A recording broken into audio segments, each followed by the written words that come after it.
परम, परीक्षा, प्लीज अपना अपना कैमरा ऑन करो बेटा। हाँ जी गाइस, स्क्रीन शेयर है आप लोगों के साथ। तो मैं आपको ये बता रहा था कि क्या इस क्वेश्चन में, किससे पूछ रहा था मैं, किसी से डिस्कस कर रहा था, किससे कर रहा था यार, अपने आपसे कर रहा था।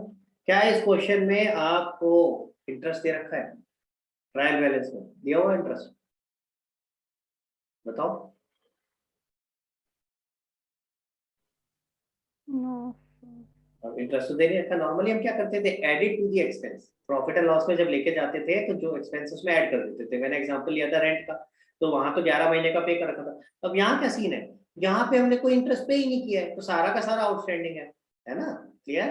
तो आप इसका मतलब इसको खर्चे को दिखाओगे। अभी तक खर्चा कोई और आ नहीं रहा, अगर आ रहा होता तो उसको ऐड कर देते P&L में। तो ऑलरेडी टू इंटरेस्ट कुछ नहीं आ रहा है, आप इसको दिखाओगे। तो गाइस देखो ध्यान से कैसे होगा।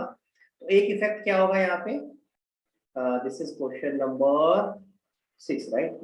हाँ जी, तो गाइस ध्यान से देखो। तो एक इफेक्ट क्या होगा, देखो प्रॉफिट एंड लॉस अकाउंट में टू इंटरेस्ट के नाम से आएगा। अच्छा थोड़ा सा यहाँ ठीक कर रहा हूँ निशांत बेटा, टू आउटस्टैंडिंग इंटरेस्ट नहीं लिखना चाहिए यहाँ पे, क्या आना चाहिए, टू इंटरेस्ट, खर्चे का नाम आता है। आउटस्टैंडिंग इंटरेस्ट तो लाइबिलिटी है, ठीक है। समझ आ रहा है निशांत बेटा? अपना कैमरा ऑन करो प्लीज।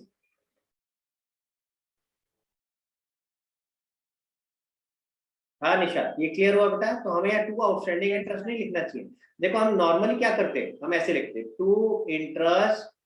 अब इस क्वेश्चन में कुछ है नहीं, तो एक्चुअली हम कर क्या रहे हैं, हम ऐसे लिख रहे हैं टू इंटरेस्ट नील और उसके बाद प्लस में आउटस्टैंडिंग कितना है, 7,000। तो मेरा है तो ये जो 7,000 बाहर जा रहा है वो है क्या, इंटरेस्ट। तो we are not calling it as outstanding interest, ठीक है। जब P&L में दिखाते हैं तो खर्चा आता है ना, तो आप आउटस्टैंडिंग इंटरेस्ट लिख दोगे तो टेक्निकली थोड़ा गलत हो जाए।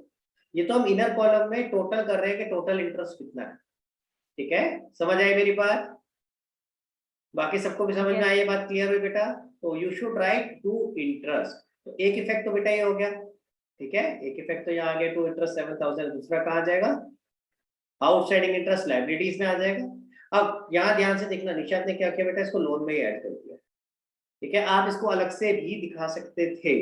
तो आप लोन सीधा आउटर कॉलम में ले जाते हैं, यहाँ पे 78,800 और 7,000 का आउटस्टैंडिंग इंटरेस्ट ऐसे दिखा देते, एक ही बात, ठीक है। एक ही बात है, दोनों तरीके से एक्सेप्टेबल है। आप अलग अलग भी दिखा सकते हो और आप एक साथ भी दिखा सकते हो। एक साथ क्यों दिखा सकते हैं, इसका लॉजिक समझते हैं, ठीक है। मेन पर्पस मेरा सारा डिस्कशन का ये था कि अगर हम एक साथ दिखा रहे हैं तो उसका लॉजिक क्या है, क्यों इसके अंदर ऐड करके दिखा रहे हैं। देखो भाई, मैंने अगर किसी से लोन लिया था तो मुझे उसको कितना रीपे करना था, as on 31 March 2021। As on 31 March 2021 balance sheet यही तो दिखाता है कि इस डेट पे हमारी क्या एसेट और लायबिलिटीज हैं, किससे क्या पैसे आने हैं और किसको क्या पैसे पे करने हैं। तो 31 मार्च 2021 को हमें लोन के कितने पैसे देने थे, हमें लोन के पैसे देने थे 78,800।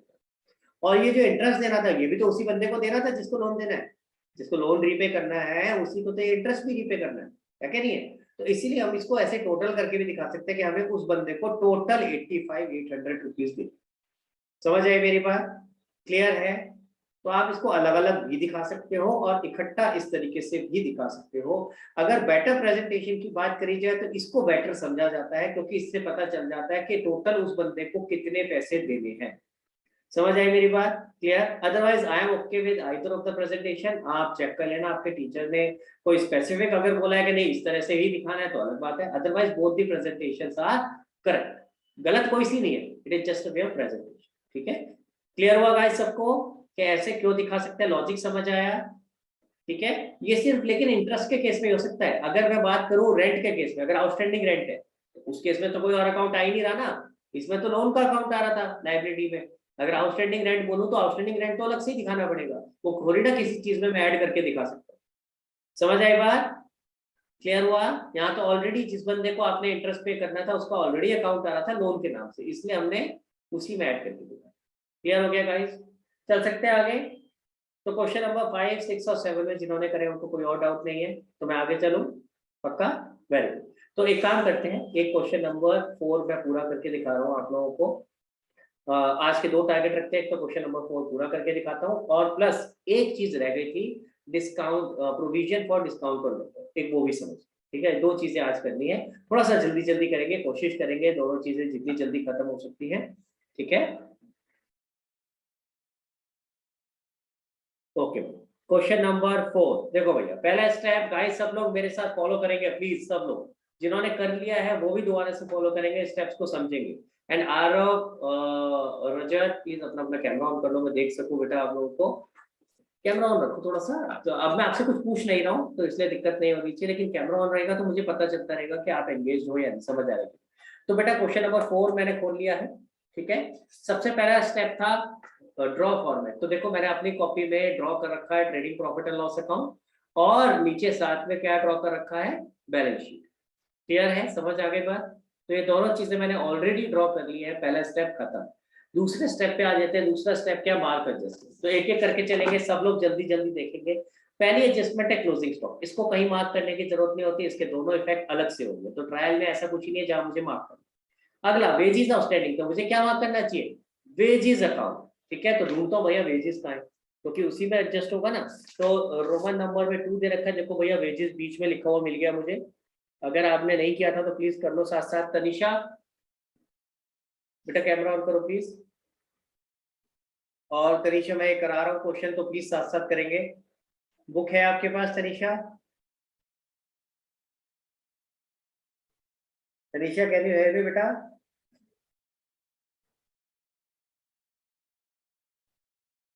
गाइस मेरी आवाज आ रही है बाकी लोगों को? Tanisha are you able to hear me? Give me an indication, कुछ थम्स अप करके बताओ बेटा, कुछ हैंड्स अप करके बताओ। I can't see anything. Isha आपको आवाज आ रही है बेटा? Yes sir. तो ईशा आपने भी साथ साथ करना है, आपने ये ठीक से, आपको आया नहीं था ना कॉन्सेप्ट समझ में, आप बता रहे थे। तो साथ साथ करना, मैं जैसे जैसे बताता जा रहा हूँ साथ में बुक रखो, और मैं जो जो चीजें बता रहा हूँ वो वैसे वैसे करो, ठीक है। तो सबसे पहले आपने पहले एडजस्टमेंट थी क्लोजिंग स्टॉक, इसका कुछ नहीं करना, इसका कोई मार्क नहीं होगा। वेजेस आउटस्टैंडिंग की एडजस्टमेंट वेजेस में होगी, तो वेजेस के आगे मैंने रोमन नंबर में 2 लिखी। थर्ड क्या है, बैड डेट। बैड डेट के लिए चेक क्या करना होता है?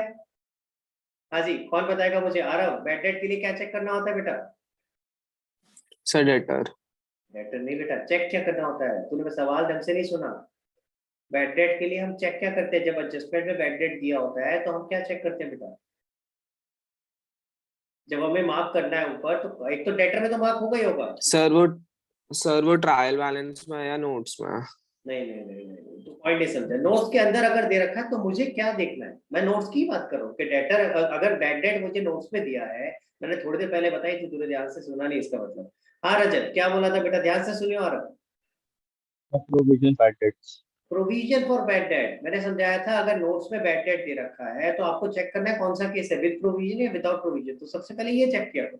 डेटर में तो एडजस्टमेंट होनी है, अगर नीचे नोट्स में दे रखा है तो डेटर तो कम हो गए होंगे, तो डेटर में तो एक करूंगा ही करूंगा। तो 4 number bad, sorry 3 number bad debt का आप डेटर में तो लिखोगे। तो थर्ड लास्ट है डेटर, उसके आगे मैंने 3 लिख दिया, ठीक है।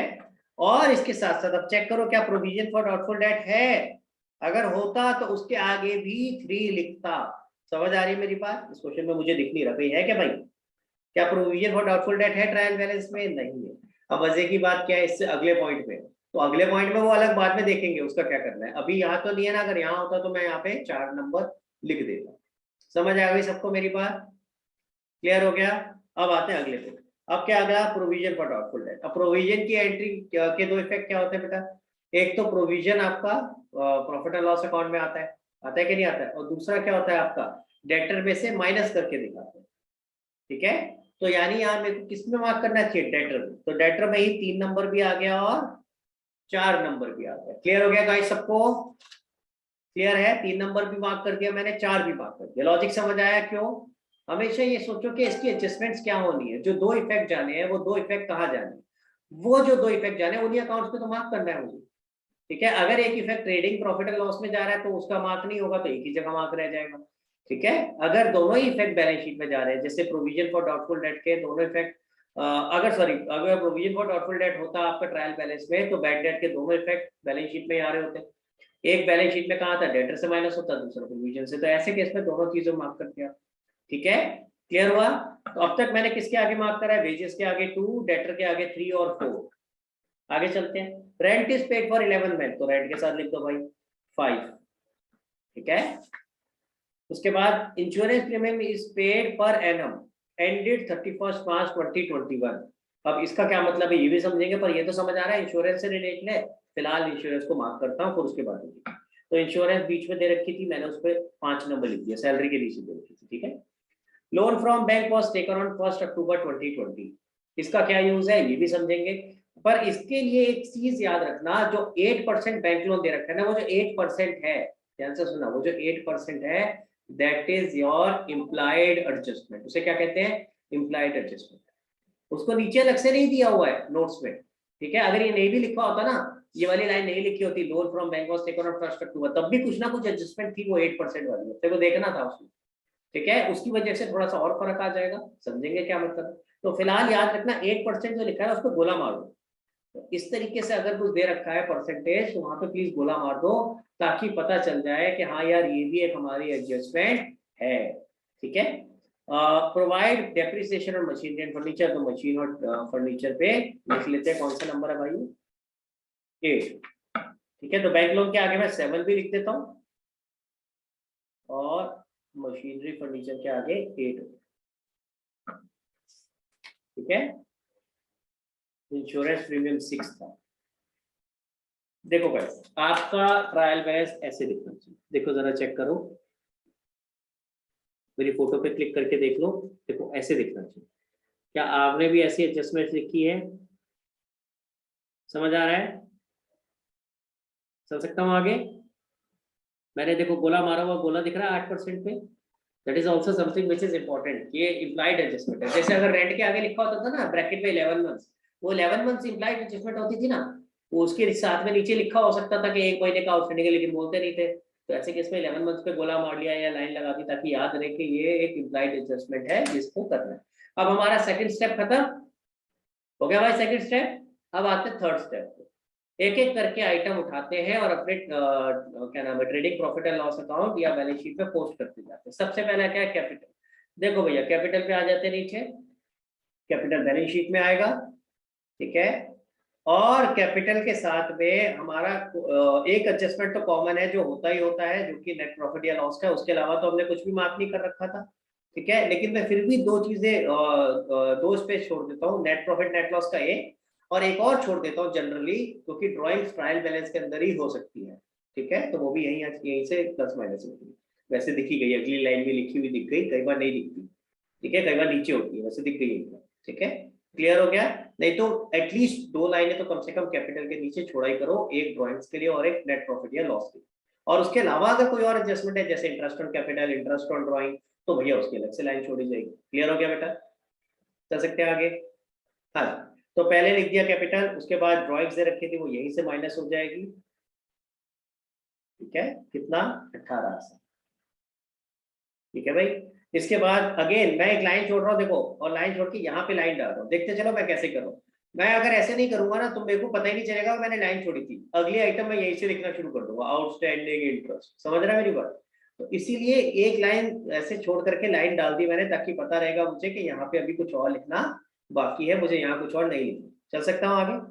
सेल्स, चलो भाई ऊपर आ जाओ, और इसको लिख लेते हैं पहले basic, to opening stock, to purchase minus return, ठीक है, टू क्या आ जाएगा, बाय सेल्स माइनस रिटर्न, ठीक है, and then by closing stock. Clear हो गया गाइस? चलो, क्या दिया हुआ है? सेल्स। सेल्स कितना दे रखा है बेटा? 1,55,000। हाँ जी, किसके साथ डिस्कस कर रहा हूँ मैं? कोई जना, एक जना तो बताओ किसके साथ कर रहा था मैं? मैंने किसको बोला था? निशाद, बताओ बेटा। तो 155 आ गया। परचेज कितना आएगा? 82,600, ठीक है। अगला क्या है? Opening stock. ओपनिंग स्टॉक कितना है? 42,000, ये बाहर आ गया। देन उसके बाद रिटर्न आउटवर्ड, कौन सी वाली होगी बेटा ये? परचेजेस रिटर्न, तो 1600 यहाँ से माइनस हो जाएगा। दो तरीके इसको देखने के, दो तरीके। एक तरीका टेक्निकल, क्या? रिटर्न आउटवर्ड, रिटर्न करके बाहर जा रहा है माल, आउट हो रहा है, तो हमारे पास पहले आया होगा, तो पहले परचेज किया होगा, तभी तो बाहर जाएगा, तो परचेज रिटर्न। दूसरा तरीका क्या है? दूसरा तरीका यह है कि इसका बैलेंस देख लो भाई। परचेज का डेबिट होता है, तो इसका अगर क्रेडिट है तो ये परचेज रिटर्न है, अगर इसका डेबिट हो रहा होता तो ये सेल रिटर्न होती। समझ आ रहा है मेरी बात? तो बैलेंस से भी चेक कर सकते हैं। हाँ जी, अगला कैरेज इनवर्ड, वो भी यही आएगा।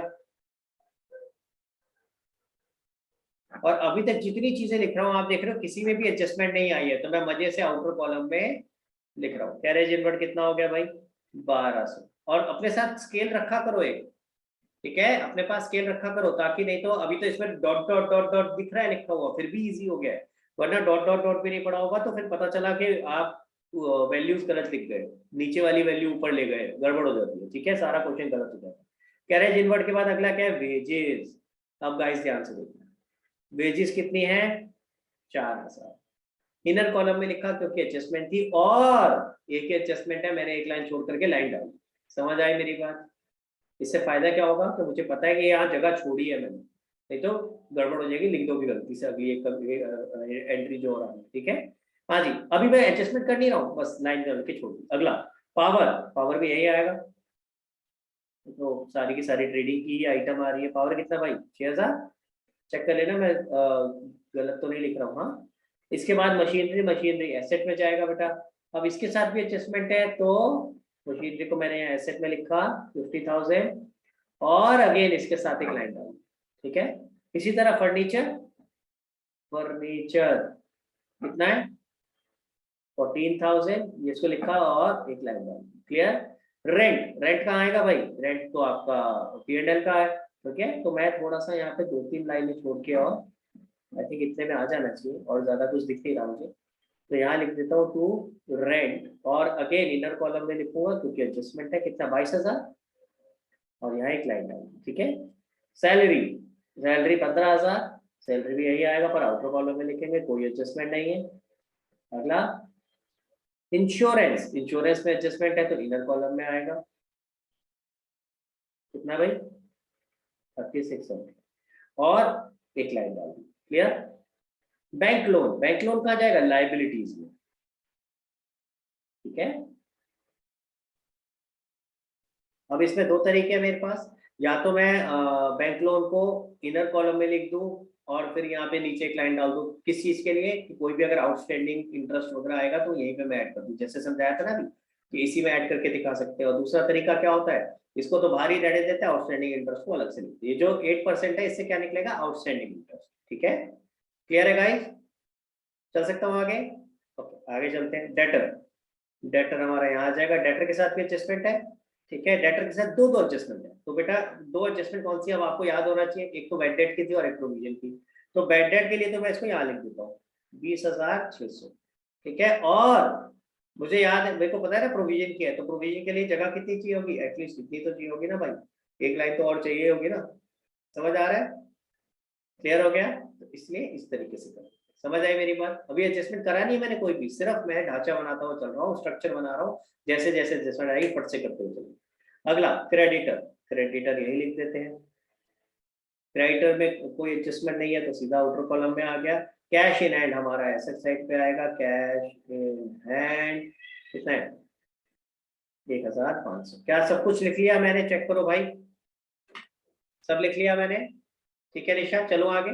तो पहला स्टेप था ड्रॉ फॉर्मेट, दूसरा स्टेप था मार्क एडजस्टमेंट, ये हो चुका है। अब तीसरा स्टेप, तीसरा स्टेप भी हो चुका है आपका कि आपने सारा का सारा ट्रायल बैलेंस खाली कर दिया। फोर्थ स्टेप पे आ गया, अब एक एक करके एडजस्टमेंट उठाएंगे और साइमल्टेनियसली दो इफेक्ट। अभी तक हर आइटम का एक इफेक्ट दे रहे थे, अब दो देंगे। क्लोजिंग स्टॉक, ले यार यहीं पर है तो पहले यही लिख देता हूँ। क्लोजिंग स्टॉक आपका एक तो एसेट्स में आ जाएगा 64,000, और दूसरा आपका आ जाएगा ट्रेडिंग अकाउंट में यहाँ पे 64,000। क्लियर है गाइस? वेजेस आउटस्टैंडिंग, एक इफेक्ट आएगा वेजेस में ऐड हो जाएगा, यहाँ पे लिख देते हैं प्लस आउटस्टैंडिंग वेजेस, कितना है 2,400, ठीक है। अरे एक बात और ध्यान से सुनना, मैं अभी टोटल आउटर कॉलम में नहीं लिख रहा हूँ, यहाँ लिख सकता हूँ 6,400 दिख रहा है मुझे, लेकिन पता है इसमें गड़बड़ हो जाती है। क्या गड़बड़ होती है वो भी बता। पहले मैं इसको यहाँ नहीं लिख रहा हूँ, मैं क्या लिखना है, दूसरा इफेक्ट क्या देना है, आउटस्टैंडिंग वेजेस 2,400 कहाँ आएगा, यहाँ पे लायबिलिटी साइड, आउटस्टैंडिंग वेजेस, या इसको वेजेस आउटस्टैंडिंग बोलो, आउटस्टैंडिंग वेजेस बोलो, एक ही बात है, 2,400, ठीक है। आगे बढ़ने से पहले यही बता देता हूँ गड़बड़ क्या होती है। पता है क्या होता है, बच्चे क्या करते हैं, बच्चे लिखते हैं टू वेजेस 4,000 तो लिखा ही था, उसके नीचे करा प्लस आउटस्टैंडिंग वेजेस 2,400, यहाँ लिखा 6,400। अब बच्चे के दिमाग में क्या फिगर आ गई, 6,400। जब वो नीचे लाइबिलिटीज में जाएंगे तो 2400 की जगह क्या लिख देंगे, 6400। समझ आ रही है मेरी बात? यहाँ जो हमने अभी 2400 लिखा था ना लाइबिलिटीज में, बच्चे यहाँ गड़बड़ क्या कर देते हैं, इसकी जगह लिख देते हैं 6400। क्यों? क्योंकि अभी अभी टोटल करा था और टोटल करके वैल्यू लिखी थी 6400, ऑटोमेटिक ही इनबिल्ट एक गलती हो जाती है। तो इसलिए टोटल जो भी नेट करना है, टोटल क्या मतलब, कोई भी नेट वैल्यू लिखनी है ना, नेट वैल्यू मत लिखो पहले, एक स्टेप उसको बढ़ा देंगे हम, ठीक है? जब आपने स्टेप्स लिखे थे ना, उसमें इसके बाद एक स्टेप लिख देना extra, do all the net calculations. पर नेट कैलकुलेशन हाथ क्या अभी मत करो, करोगे तो उसमें गलती होने के चांसेस बढ़ जाते हैं, ठीक है? क्या क्यों बढ़ जाते हैं समझ आ गया? मैंने आपको बताया। आप गलती से दूसरा इफेक्ट सेम वैल्यू की जगह लेने की जगह क्या कर देते हो, आप जो नेट वैल्यू होती है उसको लिख देते हो, ठीक है? समझ आया? चल सकता हूँ आगे? हाँ जी, चलो आगे चलते हैं। तो मैं अभी इस नेट वैल्यू को नहीं लिख रहा हूँ, उसको हटा देता हूँ। हाँ जी, बैड डेट 600 रुपए। बैड डेट के दो इफेक्ट देखो, हर चीज के दो इफेक्ट साथ साथ दे रहा हूँ मैं। बैड डेट के दो इफेक्ट क्या होंगे, एक तो डेटर में से माइनस 600 रुपए, ठीक है? अगेन मैं नेट वैल्यू अभी बाहर नहीं लिख रहा हूँ। दूसरा इफेक्ट क्या होगा, 600 रुपए हाथ के हाथ कहा जाएंगे, क्योंकि इसमें प्रोविजन नहीं था, तो आप इसको बैड डेट के नाम से ही दिखाओगे प्रॉफिट एंड लॉस अकाउंट में 600। समझ में आई बात? क्लियर हुआ गाइस? चल सकता हूँ आगे? Provision for doubtful debt is to be maintained at 5%। 5% का प्रोविजन बनाना है। अब इसके लिए पहले मुझे डेटर की नेट वैल्यू निकालनी पड़ेगी, क्योंकि जो डेटर बचे उन्हीं का तो प्रोविजन बनेगा। तो भाई डेटर कितने बचे अब, 20,000। पर अब निकालूंगा ना, उस समय मत निकालना, नहीं तो आप गलती कर दोगे, मैं बता रहा हूं। अब क्वेश्चन कह रहा है इसका 5% का प्रोविजन होना चाहिए, इसका 5% का प्रोविजन होना चाहिए। यानी कितना होना चाहिए, 5% कितना होता है निशा? 1000। 1000। तो 1000 एक तो यहाँ से माइनस करके दिखाएंगे प्रोविजन फॉर डाउटफुल डेट, और एक प्रोविजन क्रिएट करेंगे, तो आ जाएगा to provision for doubtful debt 1000। समझ आई मेरी बात? अगर इसी क्वेश्चन में प्रोविजन ऑलरेडी कुछ दे रखा होता, अगर इसी क्वेश्चन में provision for doubtful date already कुछ दे रखा होता ट्रायल बैलेंस के अंदर, ठीक है, ऑलरेडी कुछ ट्रायल बैलेंस में दे रखा होता, तो फिर ये आपका क्वेश्चन कौन सा बन जाता, बैड डेट विद प्रोविजन। और फिर आप क्या करते हैं, यहाँ पे फॉर्मूला लगाते, फॉर्मूला सीखा था ना जो, फिर हम यहाँ पे फॉर्मूला लगाते। अभी हमें जरूरत नहीं पड़ी फॉर्मूले की, अभी तो हमने इंडिविजुअल दोनों का अलग अलग एडजस्टमेंट कर दिया। पहले बैड डेट का अलग कर दिया क्योंकि प्रोविजन था नहीं, फिर प्रोविजन नया बना दिया। समझ आई बात? चल सकते हैं आगे? हाँ जी, इसके बाद है rent is paid for 11 months. तो भैया रेंट 11 महीनों का अगर 22,000 है, ये 11 महीनों का, याद करो मैंने समझाया था ना, 11 महीने का है, तो एक महीने का कितना हुआ, 22,000 अपॉन 11, यानी कि 2,000। तो 2,000 का क्या है, आउटस्टैंडिंग। तो आउटस्टैंडिंग रेंट मैंने यहाँ पे प्लस किया 2,000, आउटर कॉलम में अभी नहीं लिखूंगा, फिर 2,000 कहाँ आ जाएगा, आउटस्टैंडिंग रेंट, ठीक है, 2,000। क्लियर हो गया गाइस? हाथ क्या दिए दो एडजस्टमेंट। अब ये नया पॉइंट है इंश्योरेंस प्रीमियम का, इसको समझेंगे, ठीक है? इसको समझते हैं जरा क्या लिखा है। Insurance premium is paid per annum ended 31 मई 2021। अब आप लोगों को पता होना चाहिए बेटा, आपने कभी किसी ने इंश्योरेंस लिया बाय द वे, किसी ने भी अपने पापा के साथ हेल्प करी हो या देखा हो पापा इंश्योरेंस ले रहे हैं, कभी लिए कोई सा भी, life insurance, health insurance, any insurance? किसी ने लिया तो हैंड रेस करके बताओ, एनीवन? किसी ने नहीं लिया आज तक, कभी नहीं लिया? तो बेटा आज ना क्लास के बाद जरा पापा से पूछना, पापा जरा एक बार हेल्थ इंश्योरेंस दिखाना मेरा कैसा कैसा है, होगा 100% पापा ने लिया हुआ होगा, ठीक है? तो सबके पास होगा हेल्थ इंश्योरेंस। लाइफ इंश्योरेंस जरूरी नहीं होगा, लेकिन हेल्थ इंश्योरेंस तो होगा ही। तो अपने पापा को बोलना जरा दिखाना पापा कि हेल्थ इंश्योरेंस कैसा है। समझ आ रही है मेरी बात? तो हेल्थ इंश्योरेंस जब आप देखोगे तो वो 1 साल का होगा, यानी आप किसी भी डेट पे लोगे। आज क्या डेट है वैसे बाय द वे, 12 अप्रैल, नहीं सॉरी क्या बोल रहा हूँ, 4 दिसंबर, ये भगवान उल्टा बोल दिया, 4 दिसंबर 2021। अगर मैं आज की डेट पे कोई इंश्योरेंस लूंगा तो वो 12 महीने के लिए मिलेगा, यानी कब तक का मिलेगा, कब खत्म होंगे निशान 12 महीने? अगर आज मैं इंश्योरेंस लेता हूँ 4 दिसंबर 2021 को, तो कब तक का होगा, वो कब तक वैलिड होगा? 5 दिसंबर। 5 दिसंबर नहीं होता बेटा, एक दिन पहले होता है, बाद में नहीं होता, एक दिन पहले खत्म होता है। और क्यों होता है, क्योंकि आज का दिन भी काउंट हो रहा है ना, इसलिए। तो कब खत्म होगा, 3 दिसंबर 2022 को। अगर आज लेता हूँ 4 दिसंबर 2021 को, तो वो 1 साल कब तक का चलेगा, 3 दिसंबर 2022 तक। समझ आई मेरी बात? क्लियर हुआ गाइस? ठीक है। और ये चीज आपको मैंने याद करो कब बताई थी, बिल ऑफ एक्सचेंज वाले चैप्टर में मैंने कहा था कि आप नॉर्मली अगर 1 साल काउंट करो या 1 महीना काउंट करो तो 1 दिन कम होता है, 1 दिन कम कर दो, लेकिन बिल ऑफ एक्सचेंज में नहीं करते। मैंने ये समझाया था क्यों, क्योंकि जिस दिन बिल ऑफ एक्सचेंज बेस किया उस दिन को कंसीडर नहीं कर रहे हो। तो हम सिर्फ बिल ऑफ एक्सचेंज में इस तरह से नहीं करते, बाकी सब जगह जब भी आपको काउंट करना हो तो 1 दिन कम हो जाए।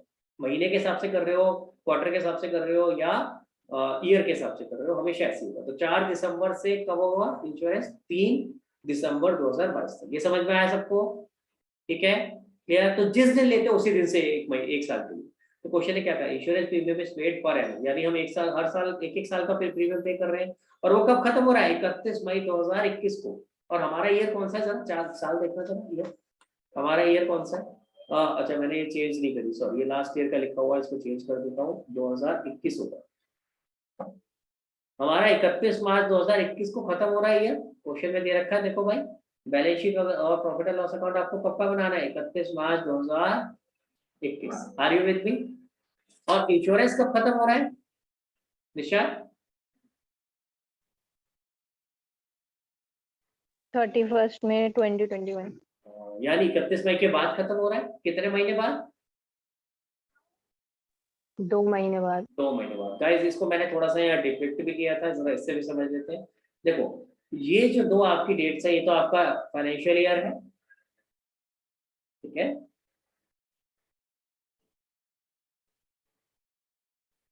एक अप्रैल से लेके 31 मार्च 2020 तक ये आपका फाइनेंशियल ईयर है। तो इस पीरियड का ये हमें खर्चा लेना है। क्वेश्चन कह रहा है जो इंश्योरेंस पे किया है वो 31 मई तक का, ठीक है ना? 31 मई 2021 तक का। थोड़ी मेरे को वैल्यू, सॉरी, ये चेंज करने पड़ेंगे, लास्ट ईयर के हिसाब से लिखेंगे, ठीक है? नीचे यहाँ भी चेंज कर देता हूँ, दोबारा से चलते, दोबारा समझते हैं, इसको चेंज करना रह गया, मतलब मैं चेंज कर देता हूँ। हाँ जी, अब जरा ध्यान से देखिए। हमारा फाइनेंशियल ईयर है 1 अप्रैल 2020 से लेके 31 मार्च 2021 तक। Are you with me? सब लोग देखो, 31 मार्च 2021 पे एंडिंग है ना, तो 1 अप्रैल 2020 से 31 मार्च 2021 तक है। अब क्वेश्चन ने क्या कहा है, आपने जो इंश्योरेंस लिया है वो 31 मई 2021 को खत्म हो गई है, यानी इस फाइनेंशियल ईयर के बाद खत्म हो रही है। जो पीरियड आपका ग्रीन में है वो प्रीपेड है, ये तो समझ आता है? समझ आ रहा है सबको? ये तो समझ आता है। अब देखो ध्यान से समझना, एक सवाल आ सकता था दिमाग में कि सर इसका मतलब जो इंश्योरेंस प्रीमियम पे किया है, अगर 31 मई तक का पे किया है, यानी कितने महीने एक्स्ट्रा हो गए? मार्च के बाद अप्रैल मई, 2 महीने एक्स्ट्रा हो गए। तो दिमाग में एक सवाल ये आ सकता था कि सर जो इसका मतलब है जो इंश्योरेंस प्रीमियम पे किया है वो 14 महीने का पे किया है। रेंट पे तो ऐसे ही कर रहे थे हम, कि अगर मैं कह रहा था कि 2 महीने का एक्स्ट्रा पे कर दिया है तो हम 14 महीने का मानते चल रहे थे। कर रहे थे कि नहीं कर रहे थे?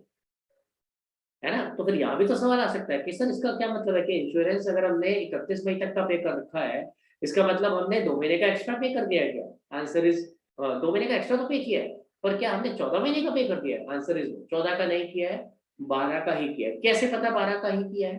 कैसे पता भाई 12 का ही किया? क्योंकि क्वेश्चन कह रहा है पर एनम पे किया। क्वेश्चन ने लिखा है उससे पहले insurance premium is paid per annum, और नॉर्मली मैंने आपको बताया इंश्योरेंस प्रीमियम पर एनम ही होता है। अगर क्वेश्चन में नहीं भी दिया होता तो ये की अजम्पशन होती कि हमने ये 1 साल का पे किया होगा। अगर 31 मई 2021 को खत्म हो रहा है तो हमने पे कब किया होगा? 1 जून 2020 को। समझ आ रही है मेरी बात? क्लियर हुआ? ठीक है। तो ये क्यों मैं बात इंपॉर्टेंट है, ये किसी है क्योंकि जो 2 महीने का इंश्योरेंस का अमाउंट है वो कैसे निकालोगे? अगर आप ये अज्यूम कर लोगे कि 14 महीने का तो आपका अमाउंट अलग निकलेगा, अगर हम ये अज्यूम करके चलेंगे नहीं ये 1 साल का तो अलग निकलेगा। समझ आ रही है ना बात? तो इंश्योरेंस में हमेशा याद करके चलना, इसमें तो क्लियर कर दिया उसने, insurance premium is paid per annum, यानी 1 साल का ही पे किया। अगर क्वेश्चन में नहीं भी लिखा होता कि 1 साल का पे किया है तब भी हम उसको 1 साल का ही अज्यूम करके चलते, ठीक है? तो इसका मतलब इंश्योरेंस देखे जरा कितना था, वापिस जरा चलो देखे जरा इंश्योरेंस कितना था बेटा? इंश्योरेंस था 3600। This is for 1 year. ये क्लियर हुई बात? This is for 1 year. 3600 पूरे साल का है, लेकिन ये पूरा साल हमारे इस फाइनेंशियल ईयर पे ओवरलैप नहीं कर रहा। ये हमने कब पे किया है? 1 जून को। समझ आ रही है मेरी बात? 1 जून से लेकर 31 मई तक का है। तो जो 2 महीने वो अगले साल में ओवरलैप कर रहे हैं, वो इस साल में सारा का सारा नहीं, इस साल को रिलेट नहीं कर। क्लियर हो गया? तो इसका मतलब पहले तो 2 महीने का अगर इंश्योरेंस निकालना होगा तो कैसे निकलेगा? 3600 अपॉन में 12 इंटू 2 कितना आएगा बेटा निशा? 3600 अपॉन में 12 इंटू 2, 600 रुपए, 600 600 आएगा ना। अब ये बात समझ में आ गई सबको कि अपॉन में 12 क्यों किया, अपॉन में 14 क्यों नहीं किया? पहले तो गाइस ये बताओ, ये सबको समझ आया? प्लीज देखो, ऑनेस्टली बताना, अगर नहीं आया तो हैंड रेस करना, otherwise give me a thumbs up जल्दी से। सबको क्लियर है ये? ईशा,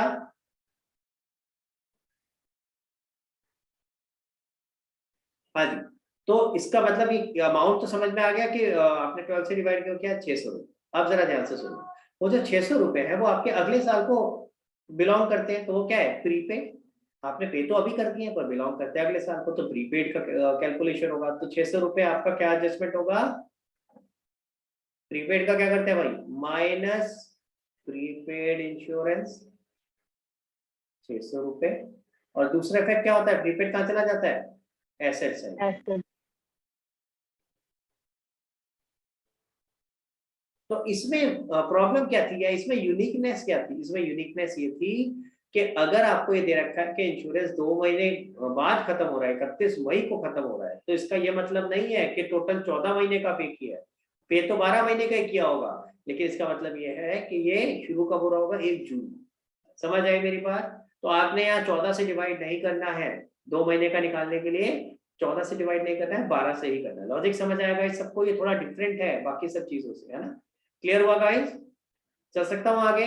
ओके, तो इंश्योरेंस के एडजस्टमेंट खत्म। अगले पे आते हैं। अगला एडजस्टमेंट क्या दिया है? Loan from bank was taken on 1 अक्टूबर। अगर ये नहीं भी दिया हो तो तब भी मैंने आपको बताया था कि हमें वो जो 8% है उसको गोला मारा हुआ था, तो वो एडजस्टमेंट थी। क्या एडजस्टमेंट थी?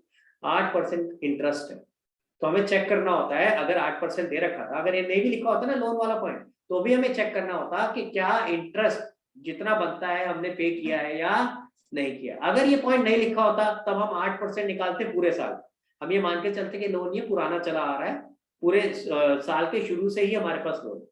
समझ आए मेरी बात? तब हम क्या करते हैं, अगर ये एडजस्टमेंट नीचे अलग से नहीं दी होती 7 नंबर पॉइंट में, तब हम 25,000 का 8% निकाल लेते और उस इंटरेस्ट को चेक करते क्या हमारा उतना इंटरेस्ट ट्रायल बैलेंस में आ रहा है या नहीं। पहली बात तो बताओ, इंटरेस्ट आ रहा है क्या? कोई ट्रायल बैलेंस में कोई इंटरेस्ट दिख रहा है? नहीं दिख रहा। तो इसका मतलब सारा इंटरेस्ट आउटस्टैंडिंग है, जितना भी पे करना था सारा ही आउटस्टैंडिंग है। तो अगर वो एडजस्टमेंट नहीं दी होती 7 नंबर की, जो 7 पॉइंट पे दे रखी है, तो हम क्या करते हैं? 25,000 का 8% निकालते हैं। हम कहते हैं इतना इंटरेस्ट पे करना था पूरे साल का, जो आपने पे नहीं किया, तो यही आपका आउटस्टैंडिंग है। तो P&L में भी इंटरेस्ट आता है और आउटस्टैंडिंग इंटरेस्ट के नाम से बैलेंस शीट में लायबिलिटी साइड पे। क्लियर हुआ? समझ आया? अब लेकिन एडजस्टमेंट कुछ दे रखे है, उसको पढ़ लेते हैं क्या दे रखा है। तो क्या दिया हुआ भाई? कह रहा है आपने लोन कब लिया था? 1 अक्टूबर को। तो फिर मैं 1 अक्टूबर से इंटरेस्ट निकालूंगा ना यार, तो मैं पूरे साल का इंटरेस्ट क्यों निकालूंगा? 1 अक्टूबर से कितना हुआ? 6 महीने। अभी तक तो अगर नहीं दिया होता तो मैं एज्यूम कर रहा था कि लोन पुराना चला आ रहा होगा, तो पूरे साल का इंटरेस्ट हो गया। लेकिन अब दे रखा है कि लोन आपने साल के बीच में लिया है, तो भाई फिर उसी हिसाब से निकलेगा। तो 6 महीने का इंटरेस्ट कितना हो गया? निकाल लेते हैं यहाँ पे, यही निकाल लेता हूँ आपके सामने। इंटरेस्ट ऑन लोन, लोन था आपका 25,000 का, ठीक है। इंटरेस्ट है 8%, लेकिन 6 महीने का निकालेंगे तो कितना आएगा जरा बताओ? 25,000 इंटू 8%, हाँ जी कितना आया? 25,000 इंटू 8%, 2,000 आ गया, 1000 एंड इंटू 6/12 यानी 1,000 आ गया। तो 1,000 रुपए का इंटरेस्ट था लोन के ऊपर जो पे करना था, अभी तक पे नहीं किया था। आई बात समझ पे? क्लियर हुआ गाइस सबको? तो इस ये आउटस्टैंडिंग इंटरेस्ट का इफेक्ट क्या होगा बेटा? एक इफेक्ट होगा P&L में जाएगा, तो P&L में क्योंकि इंटरेस्ट के नाम से आ नहीं रहा था तो मैं लिख दूंगा इंटरेस्ट। अगेन फिर से बता रहा हूँ, आउटस्टैंडिंग इंटरेस्ट में लिखना प्लीज इसको 1,000, और नीचे आउटस्टैंडिंग इंटरेस्ट के नाम से आएगा। बैंक लोन के आगे मैंने जगह छोड़ दी थी तो ये लिख देता हूँ, प्लस आउटस्टैंडिंग इंटरेस्ट 1,000। गाइस सबको समझ में आई वाली एडजस्टमेंट? ठीक है। अगर ये पॉइंट नहीं लिखा होता तो आप ये 1,000 की जगह 2,000 से कर देते। अगर ये पॉइंट नहीं भी लिखा होता 8% का, फिर भी एडजस्टमेंट होता, ठीक है। और अगर मान लो ट्रायल बैलेंस में इंटरेस्ट होता ऑलरेडी 1,000 का, अगर ऑलरेडी 1,000 का इंटरेस्ट होता तो फिर हम कोई एडजस्टमेंट नहीं करते। तो क्योंकि 1,000 का इंटरेस्ट होना चाहिए था, आपका ऑलरेडी 1,000 का इंटरेस्ट ट्रायल में आ रहा है, इसका मतलब आपने पे किया होगा। समझ आई बात? अगर 1,000 से कम आ रहा होता, मान लेते 700 रुपए आ रहा होता, तो फिर इसका मतलब क्या होता निशा? 300 का आउटस्टैंडिंग है। Very good. तो सिर्फ 300 रुपए से एडजस्टमेंट होगी। गाइस सबको समझ आ रहा है? ये इंपॉर्टेंट पॉइंट है, समझ लो अच्छे से। ठीक है, तो आप सिर्फ ये नहीं है कि जो भी 8% दिया है उसको उठा करके सीधा एडजस्टमेंट में डाल दिया, नहीं, चेक करना पड़ेगा। 8% से तो अपना ये निकलेगा कि इंटरेस्ट कितना बनता है। ठीक है, हमने निकाला कितना बनता है इस केस में 1000 रुपए, फिर चेक करो कि ट्रायल में 1000 रुपए का इंटरेस्ट आ रहा है क्या, अगर आ रहा है तो फिर तो कोई एडजस्टमेंट ही नहीं है। अगर 1000 से कम आ रहा है तो जितना कम आ रहा है वो एडजस्टमेंट है, वो आउटस्टैंडिंग है। समझ आई मेरी बात?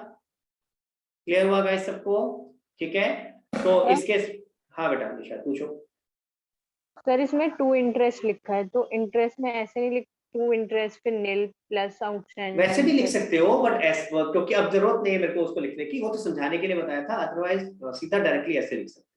पर आउटस्टैंडिंग वर्ड मैं इसलिए अवॉइड कर रहा हूँ बेटा, क्योंकि अगर तू आउटस्टैंडिंग इंटरेस्ट लिख देता हूँ then it does not mean कि मैं एक्सपेंस लिख रहा हूँ, फिर एक्सपेंस नहीं होता ना, आउटस्टैंडिंग इंटरेस्ट तो क्या हो जाता है, लायबिलिटी, तो टेक्निकली गलत लगता है। ठीक है, आंसर तो मैच हो जाएगा आपका, लेकिन लिखने में थोड़ा गलत हो जाएगा।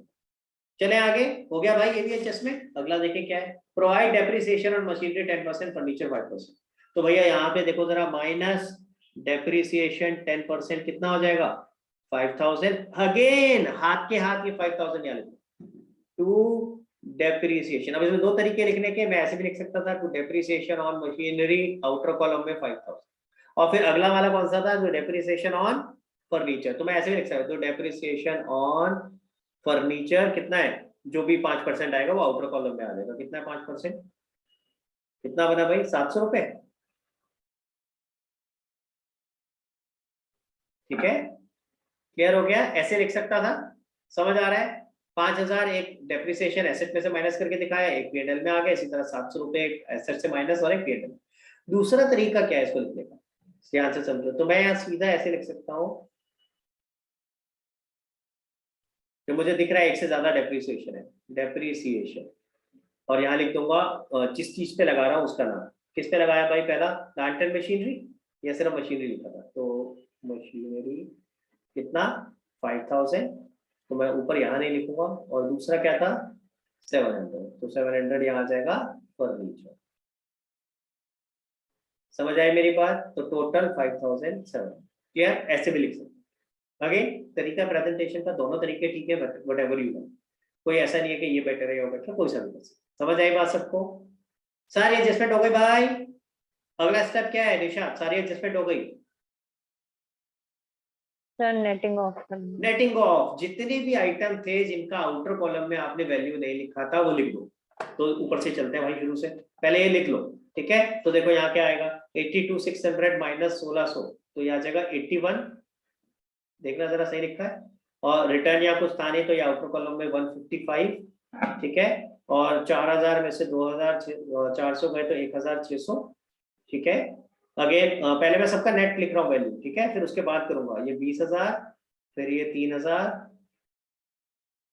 सर उसमें सॉरी 24 आएगा, 24 आएगा, मैंने माइनस कर दिया, ये प्लस 24,000, ये 3000 हो गया। उसके बाद डेप्रिसिएशन का तो मैंने लिख ही दिया है, कैपिटल अभी कर नहीं सकते, बैंक लोन लिख लेते हैं 26,000, मशीनरी कितना आ गया 45,000, 13,300, ठीक है, और ये आ गया 19,000।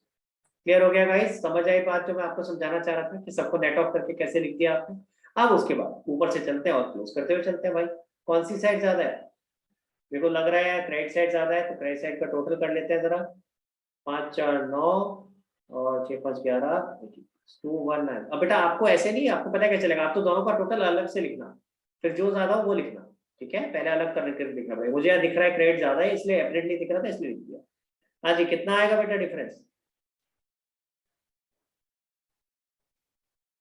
बताओ भाई, ग्रॉस प्रॉफिट कितना आएगा निशा, आपने करा था ये क्वेश्चन?